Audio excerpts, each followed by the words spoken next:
Hello, ladies and gentlemen. This is Rick, your singing wealth coach, and welcome today to our first training on how to get laser beam focused on your life. That's right, how to get more done in a week than most people get done all year long. Today, I'm going to discuss with you the idea of the Genesis effect. Let's get right into it. How you get more done in a week than most people get done all year long. This is how I personally do my weeks. This is what I recommend to my students all over the world so that we can get laser beam focused and amazingly organized and simplify our lives. The first thing I want you to do is I want you to write down my divine purpose. That's right. I want you to write down what it is that you want your week, what you want to be congruent with this week. In other words, I'm doing everything inside of this circle based on this idea. It's going to serve my purpose. So I don't know what your purpose is, but my purpose is I get out of the bed, number one, to help people make it to heaven.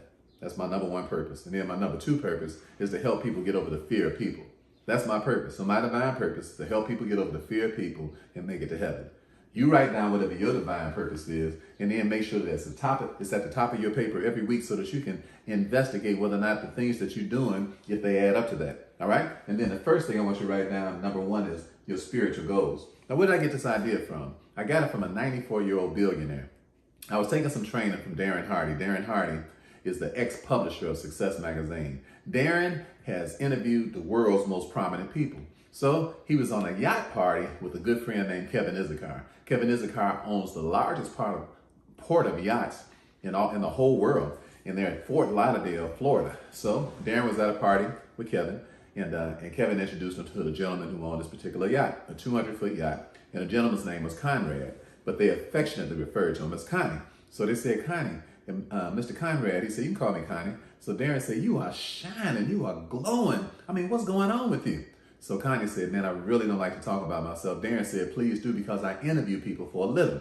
So Connie said, well, I had to take over my company recently, a $3 billion company, that is. He said, really? He said, from who? He said, I had to take it over from my son.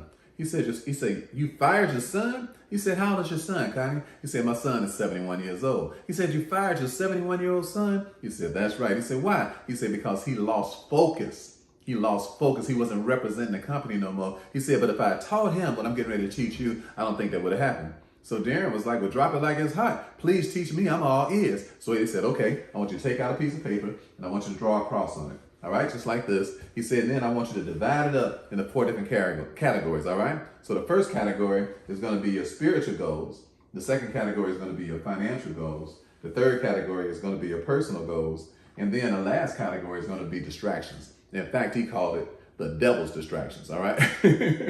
So let's talk about spiritual goals.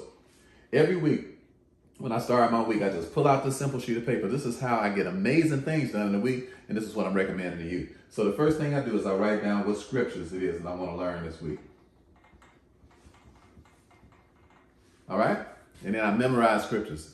Doing this, I've learned how to memorize the entire 119th Psalm. I've learned how to memorize the first 11 chapters of Hebrews just by memorizing 5 verses a week. So that's the first thing that I do. I want to make sure I get this word inside of me, because that word is a light into my path and a lamp into my feet. His word have I hid away in my heart that I might not sin against him. So if you want to learn how to get that word inside of you, I say take little small chunks at a time and just do it consistently and make it part of your weekly program if you so desire. The second thing that I put down is who I'm going to feed, who I'm going to clothe, and who I'm going to visit that's sick or in jail. Now, where did I get that from? I got that from Matthew, the 25th chapter. Jesus said, when was I hungry and you fed me? Naked and you clothed me? Sick or in prison and you visited me? He said, when you do it to the least of these, you done it also to me. Now, I told you my divine purpose to help people make it to heaven. Jesus said, if you don't feed the hungry, clothe the naked, and visit the sick or the prisoner in his affliction, you're going to hell. That's what Jesus said. Now you say, Ricky, that sound kind of dramatic, or kind of way over the edge and all that sort of a thing. Take it however you want to take it. I believe Jesus, all right? So I roll with Jesus, and that's what I teach, Jesus principles. So if you ain't down with Jesus, you might want to switch over to another video. All right, now, the second thing that I do is I write down my financial goals, okay? Now, in my financial goals, you write down how much money you want to make and how much you want your money to make. All right? Those are the 2 major goals that I have. How much money do I want to make this week? And how much money do I want my money to make? See, it ain't good enough to be making money. Your money got to be making money. That lazy money got to get up and go to work. All right. So those should be a goal, and it should be written out, because this is a weekly vision. And what it does is it gives you things to aim at. So then you start putting in the things over here that you have to do to get these goals accomplished. Are you picking up what I'm putting down? Finally, number 3. The number one thing I put down is what I'm going to do about my health. All right. And then the second thing I do is personal growth.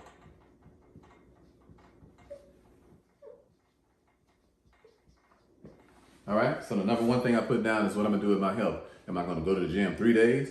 Am I going to drink so much water? Am I going to do so much protein? Whatever. I just got a list over here what I'm going to do about my personal health. And then every day I check it to make sure I did what I said I was going to do for the week. And then the second thing I do is I'm always working on some personal development. Always working. As we speak right now, the personal development book is oversubscribed by Daniel Priestley. You might enjoy that book, but it doesn't matter. You know, at one time I was reading The Compound Effect by Darren Hardy, the guy who taught me how to do this. So you decide what it is that you want to be learning personally. Now listen, with my personal development, I don't go from one book to the next, to the next, to the next. What I do is I don't read 8 books at a time. I just read one book 8 times. All right, because it's personal development. And the difference between education and development is repetition. All right, doing the same thing over and over and over again. That's why when I wake up in the morning, I say, God, who in sundry times and in divers manners spake in time past to the fathers by the prophets, having these last days spoken to us by his Son, whom he appointed heir of all things, by whom also he made the worlds, who being the brightness of his glory, and express image of his person, and upholding all things by the word of his power, when he had by himself purged our sin, sat down on the right hand of the majesty on high, being made so much better than the angels, as he had by inheritance obtained a much more excellent name than they. For under which of the angels saith in any time, Thou art my son, and there I begotten thee. And again, I be to my father, and he shall be to me a son. And again, when he bringeth the first begotten into the world, he saith, And let the angels of God worship him. And of the angels he saith, Who maketh his angels spirits, and his ministers a flame of fire. But unto the Son he saith, Thy throne, O God, is forever and ever. A scepter of righteousness is the scepter of thy kingdom. Thou hast loved righteousness and hated iniquity. Therefore God, even thy God, hath anointed thee with the oil of gladness above thy fellows. And thou, Lord, in the beginning laid the foundations of the earth, and the heavens are the works of thy hands. They shall perish, but thou remainest, and they shall wax old as doth a garment. And as a vesture thou shalt fold them up, and they shall be changed. But thou art the same, and thy years shall not fail. But under which of the angels saith thee at any time, Sit thou on my right hand, until I make thine enemies thy footstool? Are they not all ministering spirits, sent forth to minister to them that should be heirs of salvation? All right, that's the first chapter of Hebrews. Why is that so unconscious in my mind? It's because of repetition. All right, personal growth is repetition. Most people don't develop growth. Most people are just educated, which means that you have a lot of people who know about a lot of stuff, but they don't know much of nothing at all and can't execute hardly nothing at a high level. Why is that? That's because they won't do the same things over. Half do something and then move over, and half do something else and then move over, and half do something else, live, and then when you die, you was a half-breed. All right? You only did half of what it is you're supposed to do, and now nobody else got the real utility of your life. That's not how we live. We live on purpose. So write your divine purpose down, and then make sure that you do some personal growth. Make sure that you get into the scriptures, and then make sure that whatever it is you're doing, you're maximizing the use of whoever it is that you are, growing to the highest level that you can possibly grow, and whatever your capacity is, get 1,000% of your capacity. Squeeze the Charmin of your own capabilities to the highest capacity that you have, and then you can live with yourself. All right? You can't do no better than your best, but make sure you absolutely do your best. And then our last category is distractions. Okay? So you write down what you're not going to do. Okay? Now, because this is the area that's robbing you from these other 3 areas. All right? This over here is why people don't have money. This over here is why people can't attain wealth. This over here is why people are stressed out. This over here is why people are chronic underachievers.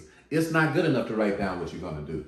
You got to write down what you're not going to do. Peter Drucker, the CEO of Merrill Lynch, for years has made this statement. He said, there's nothing more fruitless than doing something real good that you shouldn't be doing anyway.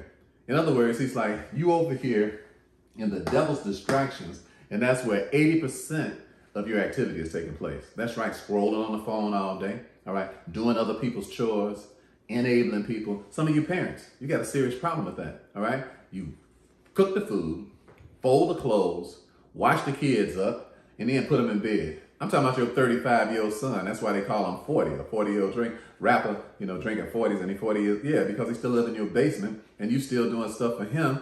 I'm talking about he's supposed to be doing this stuff for himself when he was 3, 4 years old. This enabling of people is seriously sickening. It's a serious disease. I mean, it's a serious problem. And that's why people who don't write down what they're not going to do get caught up in the distractions of life, because you got to say, I'm not going to do that. All right, that's petty. I'm going to let somebody else handle their own business. I'm not going to be doing your homework. I'm not going to be working for you. I'm not living vicariously through you. I'm living my life. You live yours. All right? Don't let other people's emergencies become your urgencies. I had a young man. He's supposed to be doing some filming for me, or supposed to be doing one of my songs. I got a song called Surely Goodness and Mercy shall follow me all of my days. So he's supposed to be making a track for it. So he made me a track. I ain't like it. So I told him, hey, you know what? Just try to redo it. So he calls me in the middle of the week and says, hey, man, can I just get paid for the track that I did? I said, no, because I don't like it. Okay. So he got mad and cussed me out. I said, well, okay.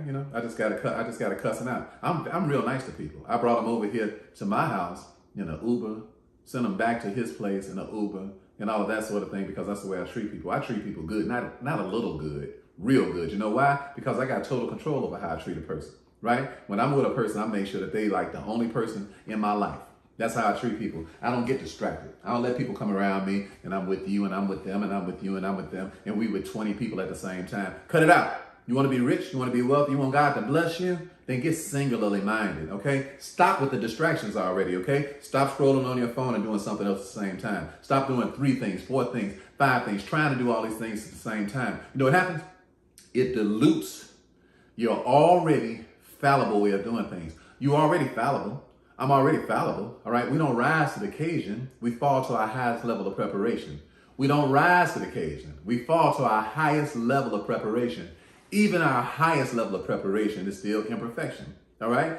Practice doesn't make perfect. Practice just makes you better. Okay. So you don't have to be perfect because it's impossible. So don't be chasing to dream the impossible dream. Being perfect is an impossible dream. You ain't gonna never attain that, all right? Paul said, I count not myself to have arrived, nor to be apprehended. He said, but this one thing I'm apprehended of, I press towards the mark of a high calling of God in Christ Jesus. In other words, he said, even with my fallible butt, I'm gonna give my best. I'm gonna take my best shot, okay? So if you wanna take your best shot, you need to be laser beam focused, and you need to start writing down what you're not gonna do.